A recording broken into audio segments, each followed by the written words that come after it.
Olá, gente, tudo bem? Então, hoje está iniciando mais um bate-papo.com aqui no meu Instagram. E hoje a gente vai ter um convidado bem especial, né, que é o Julian Andrade. E aí vamos aqui convidar as pessoas, né, para assistir essa live.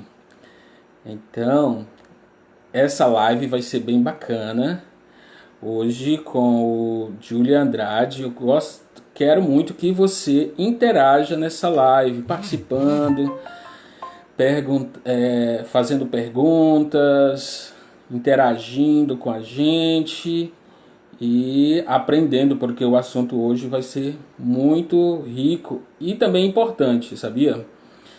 Então é legal mesmo a gente poder estar hoje aqui na live, né? Então vai ser bem interessante. Quero fazer, né, todos bem-vindos a essa live, né? Então vamos lá, esperando o convidado entrar. Então, e aqui você tem que participar, tá bom?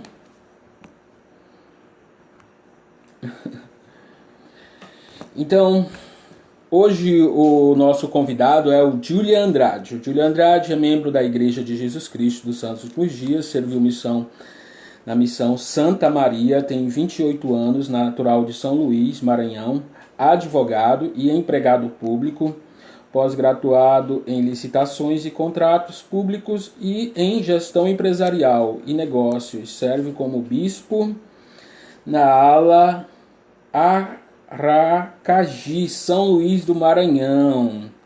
Então, hoje a gente vai conversar com o Julian. Julian, você envia o convite e eu aceito aqui, para a gente começar o bate-papo, tá bom?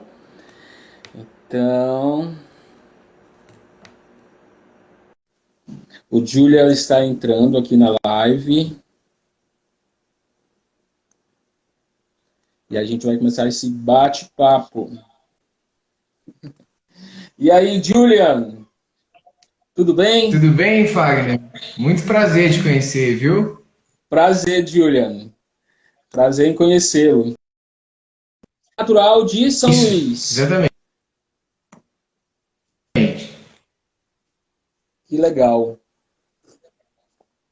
Então, aqui está entrando o pessoal, né? Bem-vindo a Cida Costa, sempre presente em nossas lives. Deixa eu apresentar aqui também o Volino, sempre presente, Nelson Júnior. Então, o Julian Andrade, gente, deixa eu apresentá-lo aqui. É membro da Igreja de Jesus Cristo, serviu na missão Santa Maria, tem 28 anos, é advogado e empregado público, pós-graduado em licitações e contratos públicos e em gestão empresarial e negócios. E serve como bispo na ala de Aracagi. Falei correto? É Araçagi. Ah, desculpa, Araçagi, que é na capital do Maranhão, né? São Luís, né? Além das cidades Isso. de São Luís. Então, eu quero fazer todos bem-vindos a esta live, né? A gente faz essa live toda quinta-feira, né? Sempre com um convidado diferente, falando sobre vários temas, né? E o Julian, além disso, tudo que a gente falou, ele é escritor também, né, Julian? E, Isso, Fagner. e Julian, é, como foi que surgiu, né, essa vontade de escrever? Conta aí pra gente. Fagner, eu acho que todo mundo precisa escrever, sabe? De alguma forma, a gente precisa colocar nossas ideias no papel, porque vão surgindo boas inspirações que podem ajudar muitas pessoas. Às vezes tem um pensamento assim que seja aparentemente assim, pequeno, a gente acha que é uma coisa pouca, mas no futuro, muitas pessoas podem ser beneficiadas com esse teu pensamento, né? Ou até mesmo no presente. E Verdade. eu comecei a desejar escrever quando eu comecei a ler, né? Quando eu comecei a gostar de leitura. Na minha primeira infância, assim, eu não gostava muito de leitura, mas eu, há um certo tempo, a minha avó Carminha, voinha Carminha, que era de Pernambuco, ela lia muito, muito mesmo, assim, não era uma pessoa 100% letrada, não teve uma, não foi para academia, por exemplo, não foi para uma faculdade, não teve pós-graduações, nem mestrado, doutorado, nem nada, mas era muito inteligente, assim, minha avó era muito inteligente, esperta, perspicaz, ela lia muito, sempre leu muito. Tinha 5, 6 livros de cabeceira e lia os 5 de uma vez só, né? E eu comecei a nutrir desejo por leitura quando ela me apresentou alguns desses livros. Eram livros que aguçavam o meu pensamento e me faziam raciocinar melhor, fazia muitas palavras cruzadas, muito, sabe? Ela tinha muito palavras cruzadas e tal. E eu adorava ver, fazer aquilo com ela. E nutrindo assim o desejo de eu sempre tive um pensamento muito acelerado. Eu sou um pouco eu sou um pouco disperso às vezes, sabe? Penso muito, às vezes estou fazendo uma coisa que estou lendo aqui, de repente estou pensando em várias outras coisas.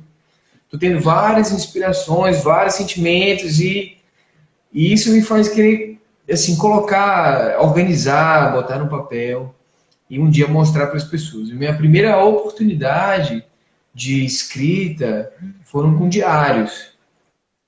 Você sabe, a gente faz parte de uma igreja, uma religião, que é a Igreja de Jesus Cristo nos últimos dias, que vê os escritos, as escrituras de homens inspirados, a gente conhece como os profetas, esses escritos são importantes para a geração deles e para gerações futuras. Então, eles sempre escreveram seus sentimentos, seus pensamentos. E a religião que a gente faz parte nos incentiva a escrever isso, nossas impressões. Então, desde pequeno, eu, de vez em quando, escrevia ali um diário e tudo mais. Não era uma coisa assim todos os dias, mas toda vez que eu tinha uma boa impressão sobre alguma coisa, sobre algum pensamento, eu escrevia em algum lugar. Quando eu fiz mais ou menos 17, 18 anos, estava entrando na faculdade, decidi escrever um diário um pouco mais extenso. E aí, pô, escrevi assim, talvez, se fosse colocar num livro, assim, no formato de hoje, talvez umas 500 páginas, assim, dos meus pensamentos, das minhas impressões, do que eu gostava, dos meus planos para o futuro, do que eu estava vivendo naquele momento, das boas experiências que eu tive quando jovem, quando adolescente. Comecei a escrever poemas, músicas e, sabe, eu amo fazer isso. Eu adoro fazer isso. O primeiro livro que eu comecei a organizar se chamava O Milagre dos Mandamentos. Poxa, inclusive eu perdi esse livro, você acredita? Eu perdi esse livro, assim, tava tudo digital, né? E aí eu perdi o HD e já era esse livro, né? Mas era era uma oportunidade excelente. E assim foi que eu comecei a nutrir esse desejo. Posteriormente, lógico, não vou entregar todo o jogo agora. Posteriormente foi que eu vim escrever os 2 livros que hoje estão publicados. É muito bacana isso, né? E pura verdade. Quero fazer bem-vindos aqui também a Sandra Regina, ao Takai, ao Wellington. Os 3 são grandes amigos que eu amo muito. E sobre escrever, né? O presidente, eu lembro de alguém do Quórum dos 12 Apóstolos, né? Que ele sempre relatava muitas histórias, né? Sobre sobre sua vida, né, que ele já era bem de idade, muitas coisas ele falava do seu diário, né? E aí, tipo, uma vez eu lendo um discurso dele, ele falando que era um mandamento, assim, que a gente escrevesse, né, que a gente escrevesse diário, que a gente mantesse diário para nós, para a geração futura, né, nossos descendentes, né? Então, algo bem especial e bem importante, né? E também a gente pode ver no livro de Mórmon, né, o Salvador Jesus Cristo, quando vem aqui às Américas, ele cobrando, né, as pessoas sobre registros, né, de coisas que eles deixaram de escrever, né? Então, isso é muito importante, né? A Ana Regina aqui está dizendo que é de Indaiatuba, cidade maravilhosa, no interior de São Paulo. Também diz bem-vinda, Jaqueline. Né? E, Julia, em que momento da sua vida e por quais razões você decidiu escrever esse livro? E por que esse tema? Tá, vamos lá. Vamos falar sobre o livro O Milagre da Conversão, né? Você falou no início, né? Fui um missionário de tempo integral pela Igreja de Jesus Cristo nos últimos dias. Eu saí de São Luís Maranhão quando tinha 19 anos, fui servir essa missão de pregação do Evangelho lá na cidade quer dizer, nas cidades do entorno de Santa Maria, Rio Grande do Sul. Lá, lógico, muitos que eu acho que estão aqui na live já sabem como funciona a missão. E a gente tem experiências maravilhosas, experiências de conversão, de a mudança de vida, de conhecimento do evangelho restaurado. E é lógico que a gente, vivendo aquilo o dia inteiro, o tempo inteiro, o nosso sentimento, a nossa visão sobre o ser humano, sobre as pessoas, muda, né? Muda. E a gente passa a ter uma esperança a mais pelas pessoas, você acreditar nas pessoas, na mudança de cada um, sabe? E eu percebi, quando eu fui para a missão, eu pensei, não, vou converter muitas pessoas. Vou ajudar na conversão de muitas pessoas, né? Talvez eu venha salvar alguém. Eu escutava muitas experiências dos meus amigos, meus líderes da igreja, e ficava ansioso para ter essas experiências também. E achava que, nossa, eu ia mudar a vida de todo mundo, né? Quando eu cheguei na missão, eu sabia exatamente como fazer o que eu acreditava que tinha que ser feito, mas eu queria receber instruções do alto, né? Eu queria receber instruções do Pai Celestial. Eu dobrei os joelhos e perguntei, Senhor, o que eu tenho que fazer aqui nessa missão para fazer a tua vontade? E ele me mostrou algumas escrituras, em especial no livro de Mórmon, Alma, no capítulo 37, que falava que é um conselho do profeta Alma para o seu filho, que tinha iniciado a missão, e não foi coincidência. Eu considero que tenha sido realmente uma resposta muito específica de Deus.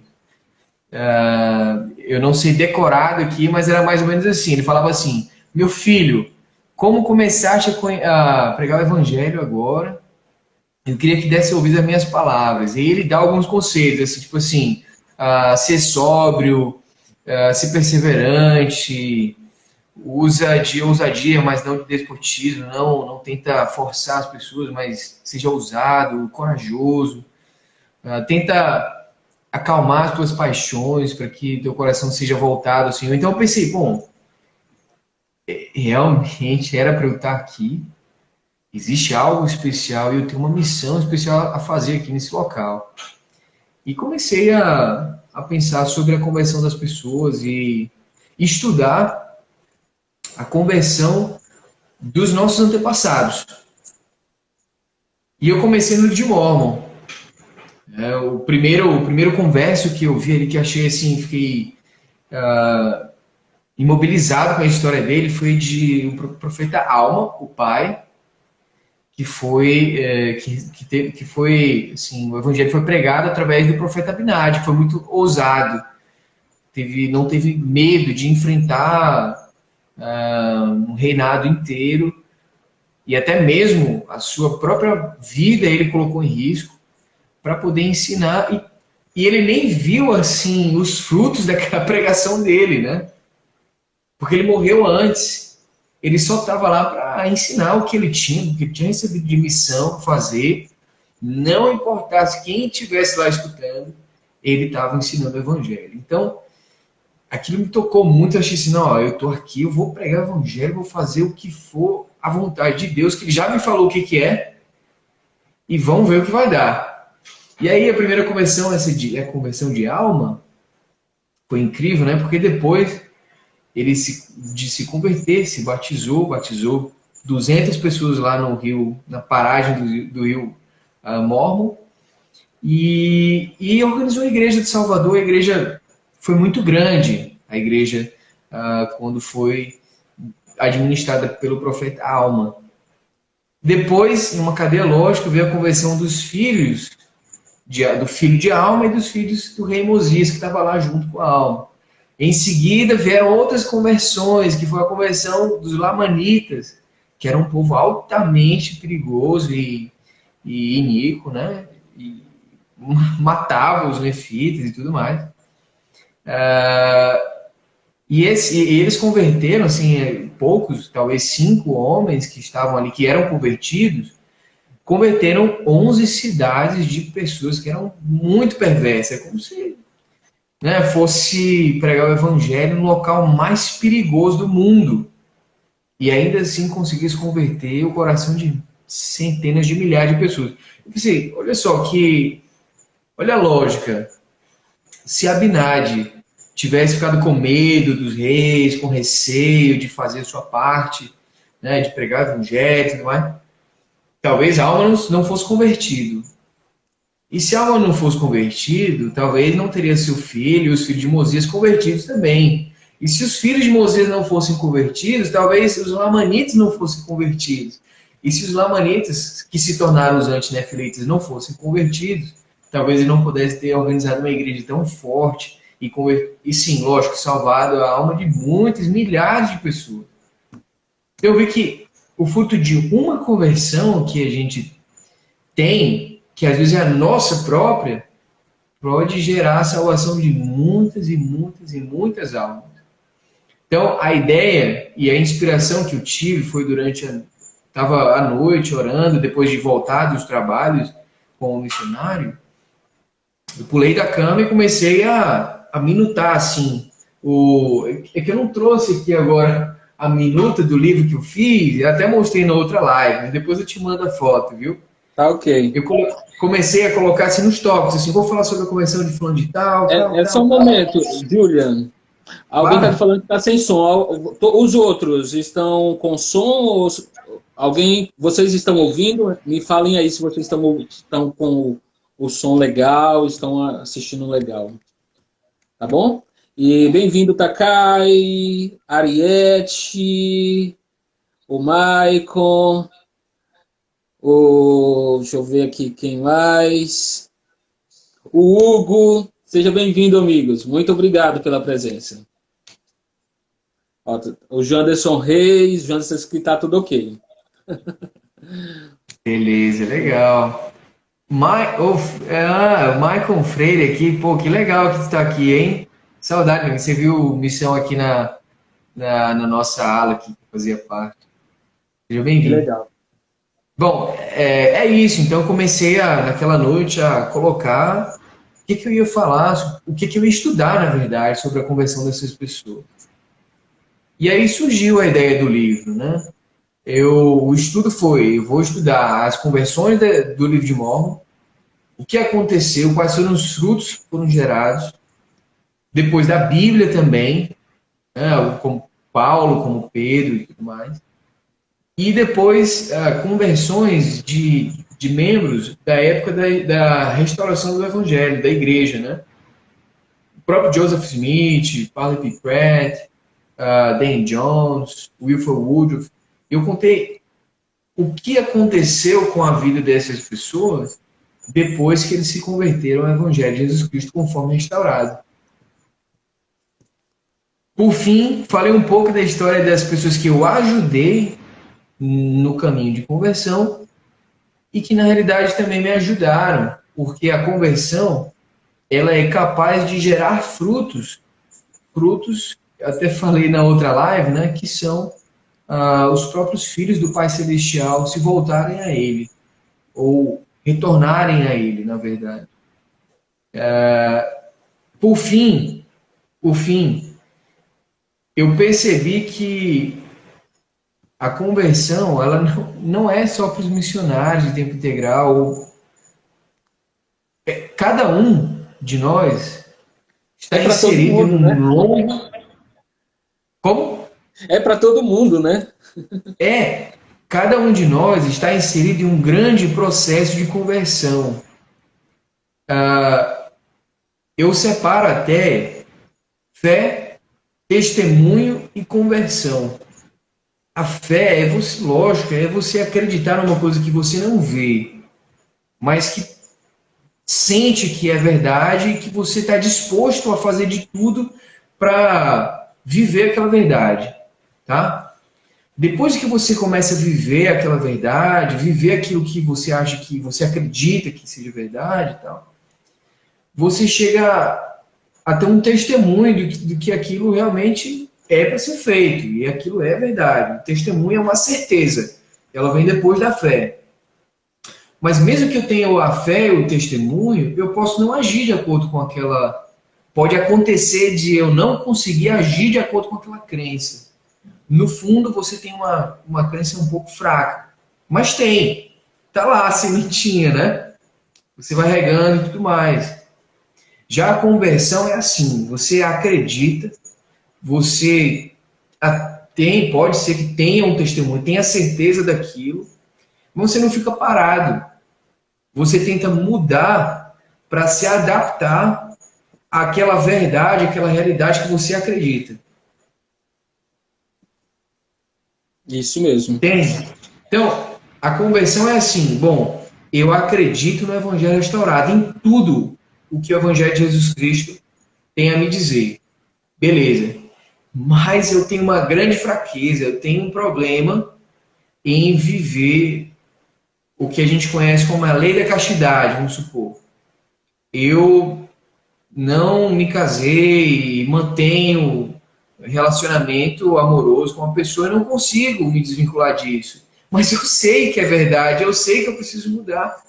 Então você se converte quando? Não só quando você deixa de cometer esse erro, mas quando você passa a pregar o contrário do seu erro, a ensinar as pessoas o contrário do seu erro. Por exemplo, olha, eu não conseguia viver o mandamento chamado Dia do Senhor. Agora eu consigo viver, mas não vou viver silenciosamente, com vergonha. Eu vou viver, mas não vou falar para ninguém que eu tenho vergonha de falar isso. Vou ficar isolado no meu canto. Não. A conversão é quando você consegue exprimir e fortalecer outras pessoas daquilo que agora você também entende que é verdade. Sabe? Muito bacana, entendi. Dentro do livro, até eu dou o exemplo de Pedro.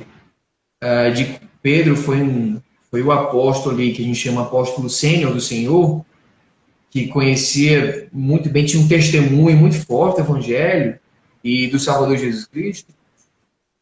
E no momento lá, um pouquinho antes do sacrifício expiatório que Jesus Cristo viria a realizar, o Senhor olhou para Pedro e disse: Pedro, o inimigo me pediu a tua alma para ser andar contigo, mas eu roguei ao Senhor que tu esteja protegido. Mas tu, quando te converteres, confirma teus irmãos. Aí Pedro tinha vivido muita coisa dentro do Evangelho, né? Tinha visto muitos milagres, tinha andado sobre as águas, tinha visto o milagre da multiplicação dos pães e peixes, tinha ido no monte da transfiguração, visto a Jesus Cristo glorificado, a Moisés, Elias, o Pai Celestial, tinha visto tudo isso e ainda não era convertido. Ele tinha um testemunho, mas não era converso. Por quê? Qual seria a medida de sua conversão, a medida da conversão dele? Quando ele se convertesse, ele fortaleceria os irmãos. Exato, ele iria confirmar o que ele acreditava. Muito interessante. Como que a gente sabe que ele não era convertido? No momento que foi exigido que ele mostrasse, ensinasse o evangelho, dizer assim, não, eu sou mesmo, eu acredito mesmo nisso. Eu estava lá com Jesus Cristo mesmo, ele fez o quê? Negou o Senhor, né? Por 3 vezes. Mesmo ter sido, inclusive, avisado que ele faria isso. Né? Exato. Mas, posteriormente, ele veio a se converter. Então, a gente pensa, minha preocupação principal quando eu escrevi o livro é o seguinte, e não sei se você já percebeu isso também, a gente olha os membros da igreja, e eu acho bom que a maior parte aqui sejam membros da igreja. A gente olha os membros aí, domingo de testemunho, né? Vai lá no culto, parece que falam o mesmo, desculpa ser bem sincero, mas assim, parece que falam o mesmo mantra. É quase uma Tá, eu sei, reza. eu sei, eu sei, eu sei, eu sei, eu sei, eu sei, parará, parará, eu amo meu Salvador, eu sei, eu sei, eu sei. Cara, sinceramente, o que é amar o Salvador? De verdade, é falar lá no culto que você ama o Salvador? Toda vez que eu vejo alguém falando assim, eu amo meu Salvador, eu falo, não precisa falar. Age como se amasse o Salvador. Muitas vezes a gente não ama o Salvador e a gente diz, eu amo meu Salvador. Preste o meu testemunho, eu amo o Salvador. Pô, será que realmente a gente ama? Eu posso dizer, talvez eu não ame o Salvador como ele quer que eu o ame. Existem pontos do Evangelho que talvez, muito provavelmente, eu te falo com toda sinceridade, eu não sou convertido em pontos que eu ainda não sou convertido. E qual que é o problema do membro da igreja? Principalmente o membro antigo. Achar que por ter um testemunho, ele é convertido. E comete o mesmo erro de Pedro. Né? Qual foi o erro de Pedro? Quando o Salvador disse, quando te converteres, confirma teus irmãos. O que Pedro falou? Senhor, não te preocupa, que onde quer que você me mandar, aonde mandares eu irei. Se for para a morte ou para a vida, eu estarei lá. Mas na hora de sobrepujar um pecado, a gente não está com o Salvador para a morte ou para a vida. Sabe? Te falo assim, bem sincero, de coração. Ah, eu prefiro de verdade dar um testemunho do que eu vivi de fato, do que dar um testemunho como um mantra e dizer eu amo Salvador e amanhã eu não amar o Salvador. Porque como a gente ama o Salvador? Se me amar e guardar os meus mandamentos. Só Pode ter de boca, certeza, né? né? Pode ter certeza. Algum mandamento, pelo menos um, eu diria centenas talvez, mas pelo menos um, qualquer um de nós não vive. E a, Né? e, a, e a gente percebe que é algo que o Senhor realmente até ele não gosta, né? Ele falou para Joseph, né, que quando na primeira visão que existiam religiosos que se aproximavam dele com os lábios, mas seu coração estava longe dele, né? Então, acredito que é semelhante, né? O Senhor ele quer nosso coração, né? Ele quer nosso coração. Ele quer mais do que nós vá no púlpito ou em qualquer outro local e diga, eu amo, mas que não guarda seus mandamentos. Ele quer realmente o nosso coração. É, Muito é, é, obrigado é aí. isso mesmo, é exatamente isso, Fábio. É tipo assim, eu amo meu Salvador, mas que irmãozinho chato, viu? Eu não vou fazer visita para ele, não, porque eu tô de mal com ele e tal. Eu amo meu Salvador, mas esses missionários estão enchendo a minha paciência para apresentar aos amigos e tal. Eu amo meu Salvador, mas hoje está difícil ir para a igreja e tal. Eu amo meu Salvador, mas difícil ministrar as pessoas e entender as dificuldades dela. Eu amo meu Salvador, mas é difícil elogiar as pessoas e agradar as pessoas. Tipo isso, sabe? Eu Então, sei. o livro me ajuda a perceber que eu não estou 100%, eu não estou preparado. E isso me traz um alarme, sabe? Eu preciso me preparar. Eu preciso me converter. Ainda nem cheguei, não vi nem o milagre que Pedro viu. E estou achando que sou conversa. O Senhor deve estar olhando assim pra gente, olha, meu filho, tu não viu, tu não andou nas águas, tu não viu a glória do Pai, Tu acha que tu tem um testemunho de mim? Tem, o Espírito tocou no teu coração, mas quando tu te converter, tu vai perceber que naturalmente você vai se incomodar e vai chorar à noite, porque talvez muitas almas estão sendo perdidas e você não tem forças para salvá-las. Aí os filhos de Mosias sentiram isso. Ficaram desesperados em só de pensar que uma alma pudesse sofrer o tormento eterno. E isso atormentava a vida deles. Era isso que atormentava. Geralmente o que atormenta a gente é conta de energia, se eu vou conseguir comprar comida, se eu vou fazer a viagem X, Y, Z, se eu Arroz. vou conseguir ir bonitinho para a igreja, se eu vou conseguir fazer faculdade e tal. É isso que nos aflige, mas o que afligia um verdadeiro converso, embora inclusive fossem muito letrados, porque eram filhos de reis e sacerdotes, a maior preocupação deles não foi ser rei, não foi ter um cargo como um rei. Lembra? Todos os filhos de Mosias negaram. Arão foi primeiro, não quero, quero ir lá para a faixa de Gaza, eu quero ir lá, sei lá, para o lugar mais perigoso do mundo, viver do que a natureza pode me dar e ensinar o evangelho a essas pessoas. Eles foram capazes de serem servos dos servos, escravos, se rebaixar e, condescender ao mínimo possível para poder ensinar ao que se achava maior e que depois foi convertido, que foram os reis lamanitas, né? Rei Lamone e o pai do rei Lamone. Então, a nossa preocupação ainda é muito carnal, muito material, é muito temporal. A gente se preocupa muito menos com o que vai vir depois dessa vida e muito mais com o que eu tenho aqui dentro dessa vida, sabe? O livro me faz perceber e me ajuda nisso, né? Só um comentário aqui, a Sandra, né? Ela falou assim: em um testemunho meu, eu disse que me lembrava, que não me lembrava, aliás, que não lembrava de quanto tempo tinha de igreja, pois nunca pensei nesse número, porque para o Senhor o essencial é o coração de cada um, e que era mais provável um recém-converso ser salvo se o Senhor vivesse naquele momento. Gostaria de comentar? É muito importante que você tenha falado isso, esse comentário da Sandra, não é isso? Isso. E o coração, Sandra, não é a perfeição, né? É uma escritura que diz, lá em 2 F31, livro de Mórmon, fala assim: e nós conseguiremos seguir a Cristo se não estivermos dispostos a cumprir seus mandamentos. Ele fala dispostos a seguir seus mandamentos, né? Porque ele reconhece a dificuldade de atingir a perfeição do Salvador Jesus Cristo ainda nessa vida.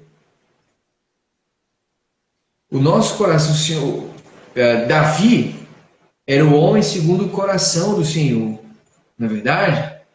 Mas o que aconteceu com Davi?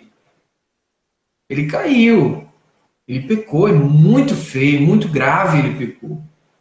Parece, para nós, a gente ficou pensando aqui, para Davi não tem perdão, não.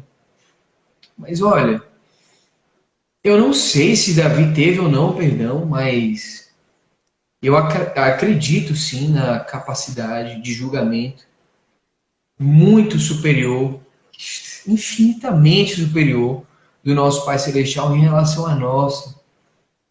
É por isso, às vezes, a gente julga o recém-converso, né? Se não, se batizou agora, foi muito cedo, não conhece nada do Evangelho.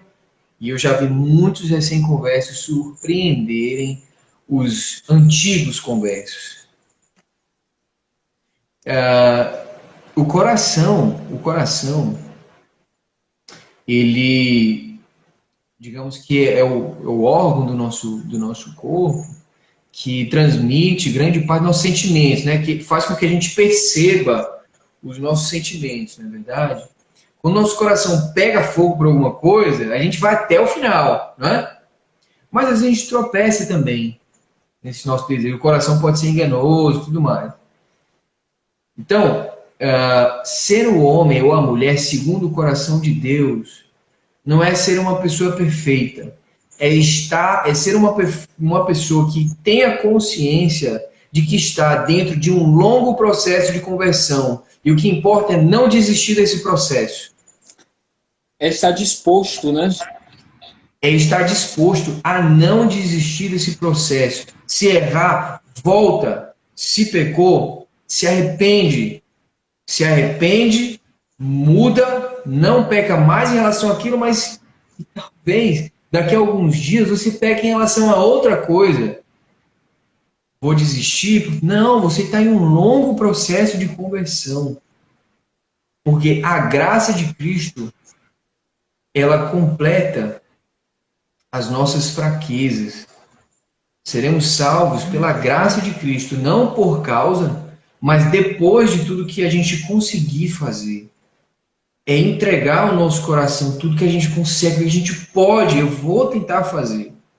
Mas o que a gente pode, eu posso te dizer uma coisa, não é pouca coisa. Não é uma coisa pequena que a gente pode fazer, não. Lá em Salmos 82, 5 e 6 diz assim, todos os fundamentos da terra vacilam, porque vós não sabeis, vós sois deuses, pois todos vós sois filhos do Deus Altíssimo. Lógico que tem uma questão histórica lá, que deuses são os juízes e tudo mais. Mas leve em consideração de que nós somos filhos do Deus Altíssimo e, portanto, carregamos um embrião divino dentro de nós. Se Deus tem grande capacidade, tem infinita capacidade de fazer o que é certo, de nos ensinar, de nos amar, por que nós não podemos administrar esses sentimentos, administrar os nossos erros e começar a focar nos acertos também? Então, nós temos grande capacidade, podemos fazer muita coisa. Eu não sou neurocientista nem nada, mas já estudei algumas pequenas coisas e eu sei que a nossa capacidade cognitiva, a nossa capacidade intelectual é utilizada em apenas 3% do nosso cérebro, 3% que a gente foi criado para fazer. Em algumas pessoas que são um pouquinho mais geniais, assim, como Albert Einstein, já li que ele conseguiu utilizar até 8% de sua capacidade cognitiva. Então, podemos fazer muito mais do que a gente imagina. Não é simplesmente se entregar e dizer assim, não consigo fazer isso, desisto, vou sair desse processo de conversão. Não sou desse jeito, olha, nasci assim, cresci assim, vou morrer desse jeito, não adianta ninguém querer me mudar. Não acredita nisso. Todos nós, repito, estamos em um longo processo de conversão. Talvez hoje você não consiga, mas continua lá, continua fazendo as outras coisas que você consegue. E vai chegar o dia que você vai conseguir realizar tudo que Deus quer de você. Boa noite, Aman. Seja bem-vindo. Ei, Julian. Boa noite, Aman. Na sua opinião, conversão é um ato único, ou é um evento, ou é um processo? O que você acha? Vamos lá. Os que tiverem a oportunidade de ler o livro, eu vou falar bem objetivamente, mas lá tem toda a explicação sobre a minha opinião sobre o que é conversão. Conversão não é um ato único. Não é um ato isolado. A conversão é um composto de atos que vão nos levar à direção do Pai Celestial.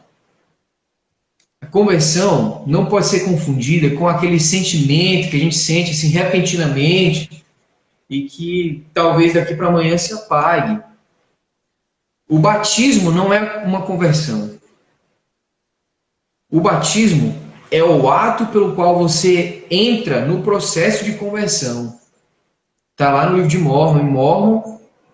Moroni, no capítulo, se eu não me engano, no capítulo 7 ou 8, né, que fala que o batismo vem pela fé, vem pelo arrependimento, e o arrependimento vem pela fé, para que a gente consiga perseverar através do Espírito do dom do Espírito Santo que nos é concedido. Então quer dizer que o batismo não é o fechamento da conversão, ele é apenas o início. Porque se você não persevera naquele caminho, o seu batismo ele não vai fazer sentido no futuro, não vai ser o seu ingresso no reino celestial, como o Salvador diz, que nenhum homem, lá em João 3,5, nenhum homem pode entrar no reino do céu se não nascer da água do Espírito. Beleza, tem que nascer da água do Espírito, mas nenhum homem que nasceu da água e do Espírito e não se arrepende de seus pecados, não persevera, nenhum homem que seja impuro de coração poderá herdar o reino dos céus. Entende? Então, a conversão, ele é um processo durante toda a sua vida. Toda a sua vida. Você vai mudar uma coisa e outra coisa vai ficar ali de lado. Depois você vai mudar isso e outro ponto vai ficar, bom, talvez tenha esquecido um pouco disso. E você vai mudando, se moldando, se arrependendo. E o principal da conversão não é simplesmente mudar por si mesmo. É mudar e ser um exemplo dos fiéis. É mudar e ser a mudança de outras pessoas também.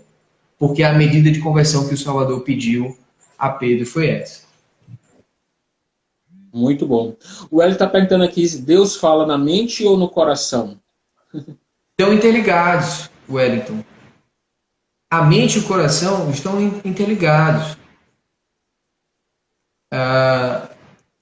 Nós devemos colocar no Senhor todo o nosso poder, mente e força.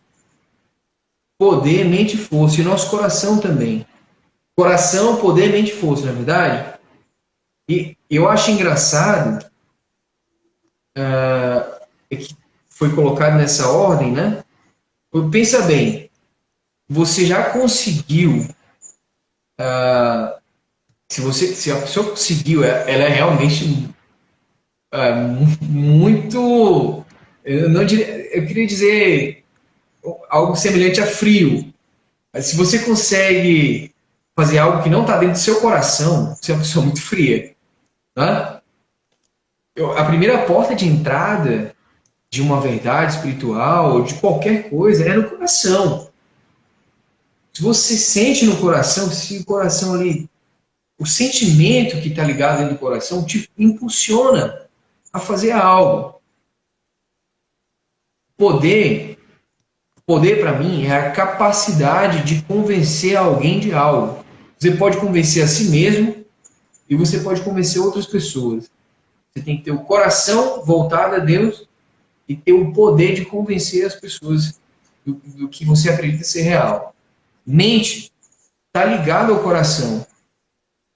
Você sente uma coisa e pensa outra, você está mentindo para si mesmo. A gente faz muito isso, na verdade. Né? Se você pensa algo e fala outra coisa, você está mentindo para si mesmo também. Essa é uma pergunta. Foi interessante isso que você falou, né? Certa vez eu li que diz assim, né? E para a gente ser feliz, a gente tem que a gente tem que fazer o que a gente pensa, né?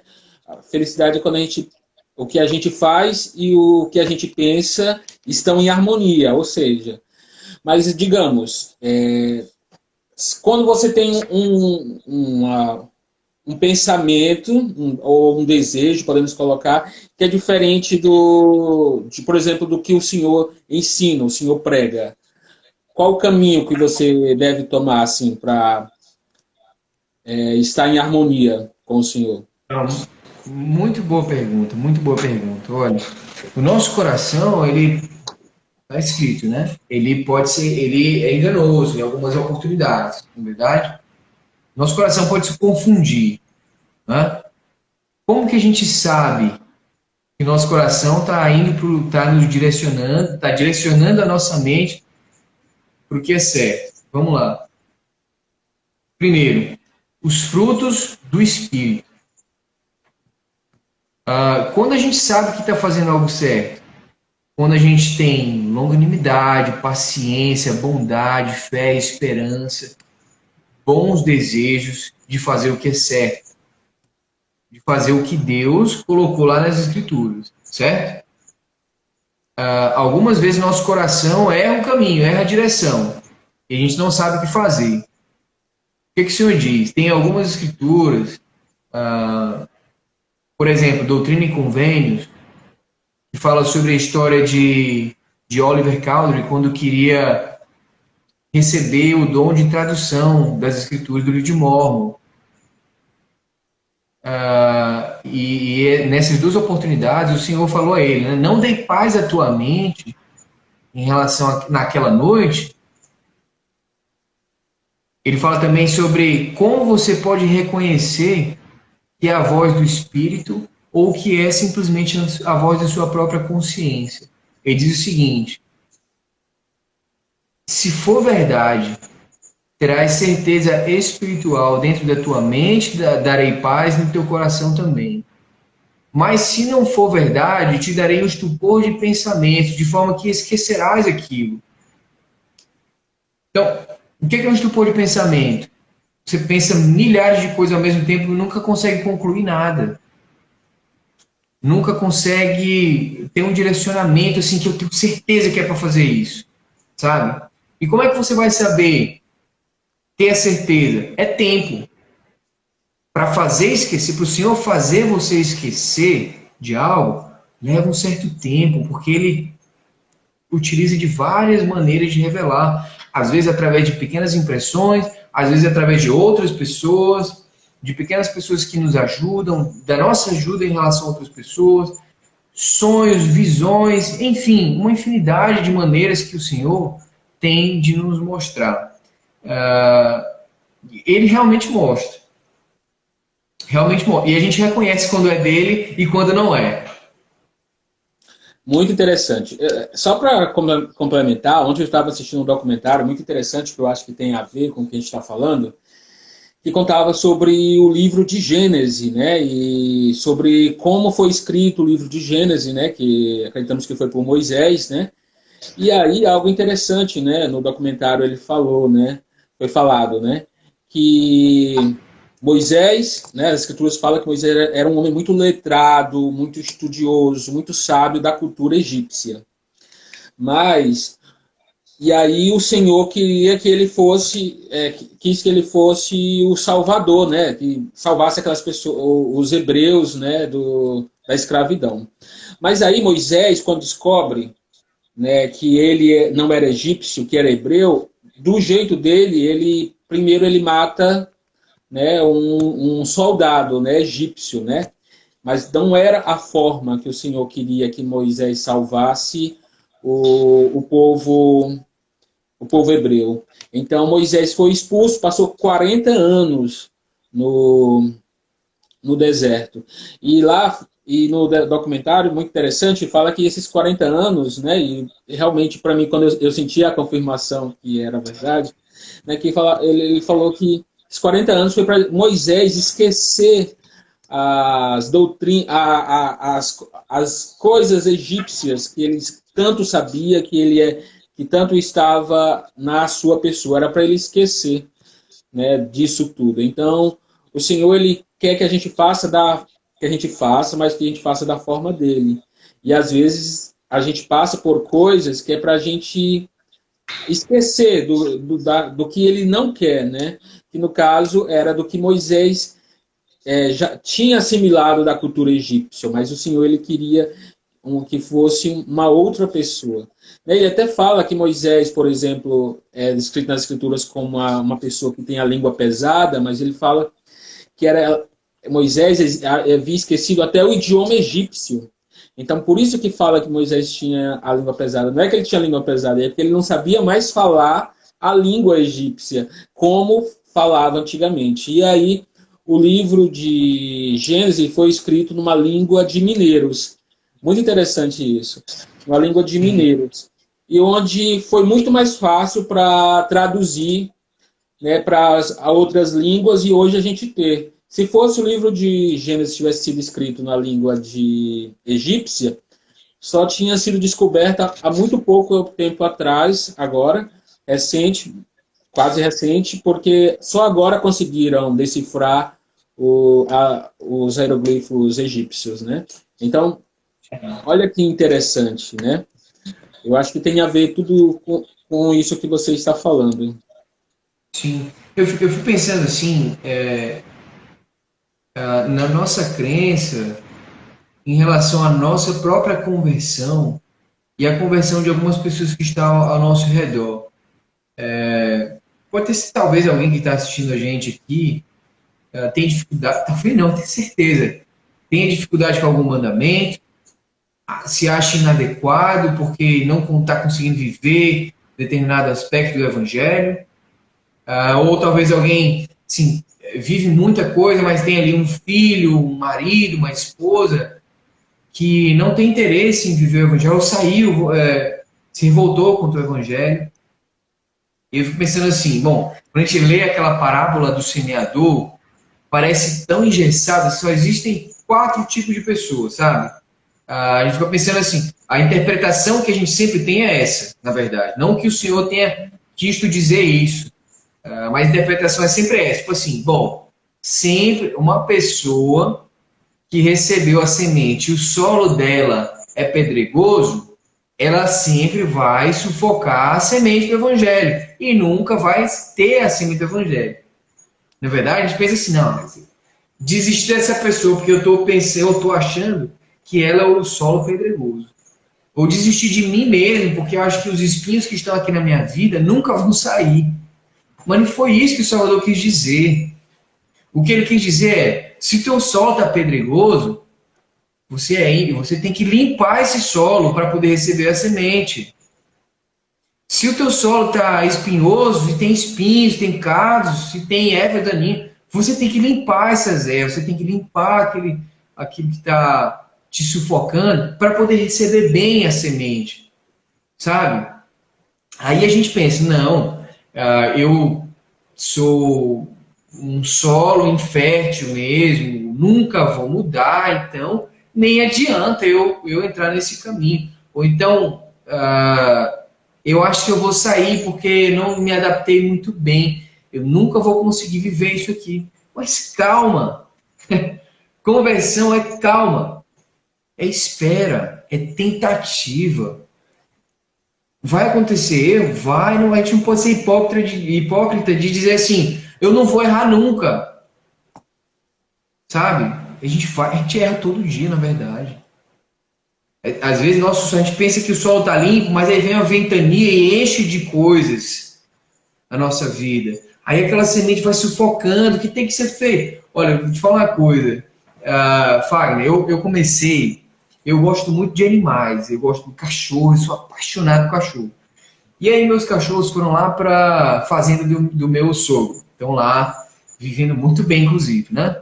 Aí eu fui morar num apartamento e aí eles não dá para ficar, eles são muito grandes.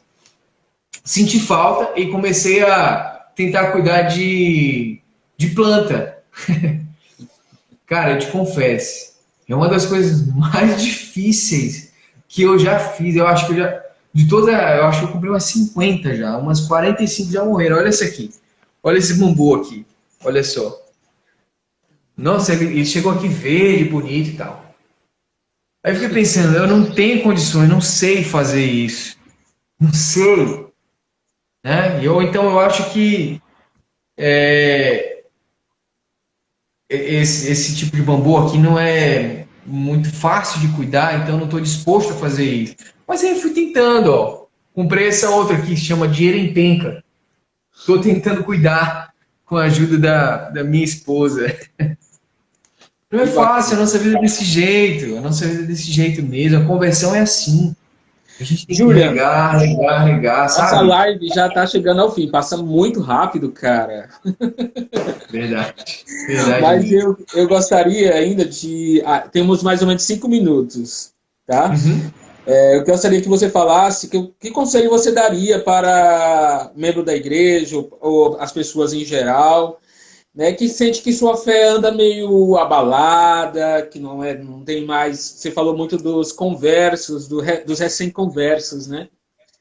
E às Sim. vezes quando a gente passa dessa fase que não tá mais, a gente não é mais recém-converso, né? Que conselho você daria para que fosse continuasse nesse mesmo sentimento de conversão? Qual conselho você daria? Bom, eu queria dizer, Fagner, que para o Senhor, todos nós somos solos férteis, porque fomos criados, criaturas dele. Ele ama cada um de nós. Ele não, lógico, não nos abandona.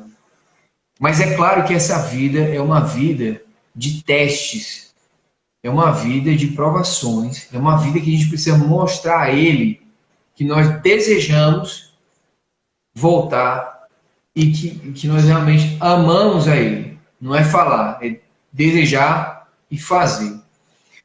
Algumas oportunidades, o nosso solo pode estar arenoso, pode estar pedregoso, cheio de espinhos. Esse momento não é só para os recém-conversos, é para todos os conversos. O Senhor manda e permite desafios a cada um de nós. Mas o que vai nos separar de quem de fato vai ficar ou não junto ao Pai Celestial no último dia? É a nossa perseverança em continuar no caminho, mesmo com todos os espinhos. É a perseverança em continuar no caminho, mesmo consciente de todos os erros. Isso não é hipocrisia, isso é tentativa. Isso é tentativa de obter forças espirituais. Então não desista só para não se achar hipócrita. Não desista porque você vai conseguir.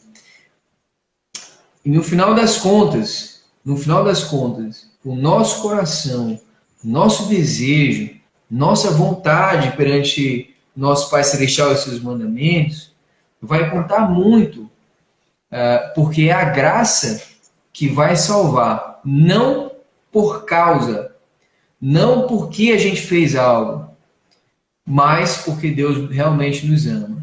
E depois de tudo que a gente puder fazer, Ele vai nos salvar. Então, se você está fraco na fé, e talvez eu também tenha ficado fraco na fé, você, Fagner, qualquer pessoa nesse período foi tão difícil, né?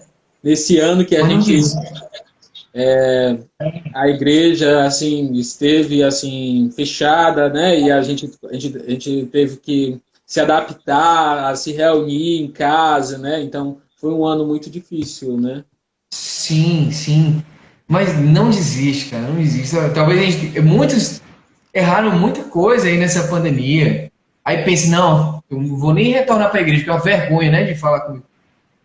Não, não desiste não, tá bom? Você está num longo processo de conversão e você vai conseguir, tá bom? E Julia, onde eu encontro o seu livro? Que realmente esse livro eu acho que está muito legal, muito bom.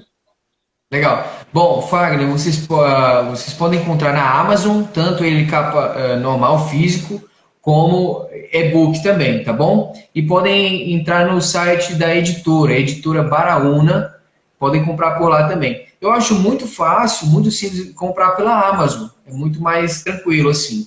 Por isso eu coloquei o link lá na minha bio, coloquei o link lá, você clica e vai direto pro livro físico, tá bom? Beleza. Muito bom. E aí, aqui a Tatiane está parabenizando pela live, também o Volino, o Wellington também, e obrigado a vocês por estarem assistindo a live. Eu acredito que o Júlia também sente o mesmo, né, Júlia? Nossa, demais, fiquei muito feliz aqui, todo mundo só comentando e perguntando, fiquei muito feliz, viu? Né? O Volino aqui perguntou, falou do exemplo que eu dei, né, do muito semelhante ao que Neff fez no livro de Mormon, muito bem colocado, é verdade, muito parecido, né? E assim, o Senhor ele dá muito, a gente percebe, né, por causa do velho, do novo, do livro de Mormon, doutrinas e convênios, o Senhor ele dá muita importância que nós façamos registros, que nós escrevamos, né? Então, vamos continuar escrevendo, né? E também lendo livros assim que nos inspiram e que nos ajuda também a melhorar como pessoas, como o Santo dos Últimos Dias, né? Como esses que o Julian escreveu, né? O Milagre da Conversão. Julian, suas considerações finais e faz o convite a todos para comprar o livro também. Isso aí. Wagner, muito obrigado pela oportunidade. Nossa, assim, a gente não se conhecia assim, nem por live, nem pessoalmente, mas pô, você é uma pessoa maravilhosa. Obrigado por ter essa oportunidade de conversar aqui contigo, com vocês, tá bom? Queria fazer um convite para vocês comprarem o livro, entra lá na Amazon, vocês vão gostar muito do livro, vão refletir muito sobre em que ponto do processo de conversão vocês estão. Alguns talvez pensem que estão muito bem, outros que estão muito mal, vão perceber que calma, todo mundo pode chegar ao ponto que o Salvador quer, tá bom? Inicialmente eu tinha pensado o livro para missionários ou para pessoas que iriam fazer missão, mas depois eu percebi que não. Ele serve muito mais para membros da igreja que não estão indo para a missão ou na missão. Vocês vão gostar mesmo, tá bom, gente? Só quero agradecer ao Julian, realmente foi um prazer. Esse não é o seu primeiro livro, eu já tinha visto que você também já tinha escrito, né, outros livros. E essa live tem pano para mais 2 horas, né, porque foi muito bom. Tem muitas perguntas ainda que não foram respondidas, mas a gente vai marcar uma outra live para conversar novamente com o Julian. E, gente, eu só quero agradecer a todos vocês que assistiram a live e também que vêm assistindo as lives anteriores e que continuarão assistindo, né? Porque toda quinta a gente está tendo live. Muito obrigado pela participação, pela interação de todos vocês, tá? Também gostaria de dizer que essa live vai ficar salva no meu IGTV, então vocês tanto podem, se não assistiu desde o começo, podem assistir desde o comecinho, perder a parte que vocês assistir a parte que vocês perderam, como também indicar para amigos e familiares, tá bom? Então, um forte abraço e até a próxima quinta. Até, gente. Um abraço, hein? Tchau, tchau, Fagner. Tchau, tchau, Julian. Tchau, gente.